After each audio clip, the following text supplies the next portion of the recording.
सबसे इम्पोर्टेंट आता है बिहार के हिस्ट्री में, भारत के हिस्ट्री में और वर्ल्ड के हिस्ट्री में भी जिसका बहुत अच्छा स्थान है, वो आता है मौर्य वंश, जो शुरू होता है चंद्रगुप्त मौर्य के घनानंद के हत्या करने के बाद और मौर्य वंश की स्थापना से। ठीक है, चंद्रगुप्त ने अपने गुरु व प्रधानमंत्री कौटिल्य, इसको चाणक्य, विष्णुगुप्त की सहायता से मौर्य वंश की स्थापना की। चंद्रगुप्त के प्रधानमंत्री कौटिल्य ने राज्य के लिए सप्ताज्य सिद्धांत, ठीक है ना, प्रतिपादित किया। 7 लिम्स ऑफ किंग उसको कहा जाता है। ये आपको कौटिल्य का जो अर्थशास्त्र में है उसका वर्णन है। वो 7 समझ लीजिए राजा का हाथ, जिस पे राजा जो है अपना शासन चलाता था, वो जो सिद्धांत दिया वो कौटिल्य थे। ठीक है ना, और ये बड़ा ही इम्पोर्टेंट चीज़ है। चंद्रगुप्त के दरबार में सेल्यूकस का राजदूत मेगास्थनीज आया।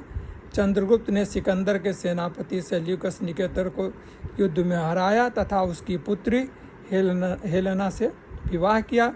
चंद्रगुप्त ने गिरनार, जूनागढ़ के सुदर्शन झील का जो है सो निर्माण करवाया। जीवन के अंतिम दिनों में चंद्रगुप्त जैन धर्म अपना लिया तथा संलेखना विधि, मतलब उपवास के द्वारा अपने आप को समाप्त कर लेना, ये जो एक एक्सेप्टेड पैटर्न था उस धर्म में, उसके तहत उन्होंने श्रवणबेलगोला में कर्नाटका में अपने प्राण को त्याग दिया। ठीक है, उसके बाद जो आए उनके पुत्र का नाम था बिंदुसार, चंद्रगुप्त के उत्तराधिकारी थे। ठीक है, इन्होंने 298 से 274 ईस्वी पूर्व तक शासन किया। इनके जो पुत्र थे उसमें जो सर्वाधिक उपयुक्त थे वो थे अशोक, जिन्होंने 273 से 232 ईस्वी पूर्व में तक शासन किया। प्राचीन भारतीय इतिहास का महानतम सम्राट कहा जाता है। राजगद्दी पर बैठने में से पहले वह अवंती का राज्यपाल था। सिंहासन पर बैठने के 8वें वर्ष अर्थात 261 ईस्वी पूर्व अशोक ने कलिंग पर आक्रमण कर विजय प्राप्त किया, जिसके बाद अशोक ने अपने विजय नीति बदली और भेरी घोष के स्थान पर धर्म घोष की नीति अपनाई।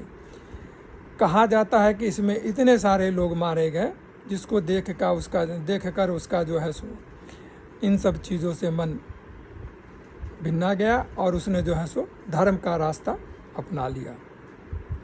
कलिंग युद्ध के पश्चात अशोक ने बौद्ध धर्म अपना लिया।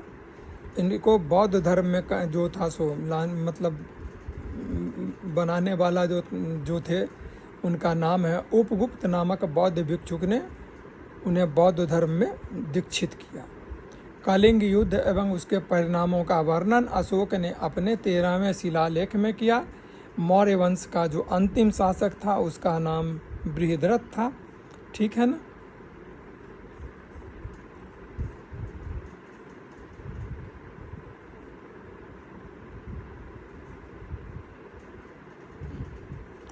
उसके बाद जो इसके शासनकाल में सबसे इम्पोर्टेंट माना जाता है अशोक का शिलालेख, उसके बारे में भी कुछ जान लेते हैं।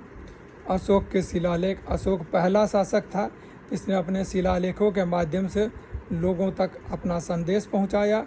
अशोक के अभिलेख को पढ़ने में पहली सफलता 1837 ईस्वी पूर्व में जेम्स प्रिंसप नामक एक अधिकारी को मिली। अशोक के 14 शिलालेख 8 विभिन्न स्थानों से मिले हैं। कुछ प्रमुख शिलालेख जो हैं उसके बारे में हम लोग डिस्कस कर लेते हैं। पहला शिलालेख पशु बलि की निंदा की गई है। दूसरा शिलालेख अशोक ने मनुष्य एवं पशु दोनों की चिकित्सा व्यवस्था का उल्लेख किया। तीसरा शिलालेख अशोक ने राजकीय अधिकारियों को यह आदेश देता है कि वे हर 5वें वर्ष के उपरांत दौरे पर जाएं और शिलालेख में कुछ धार्मिक नियमों का भी उल्लेख किया गया है। चौथा शिलालेख भेरी घोष के स्थान पे धम्म घोष की घोषणा की गई है।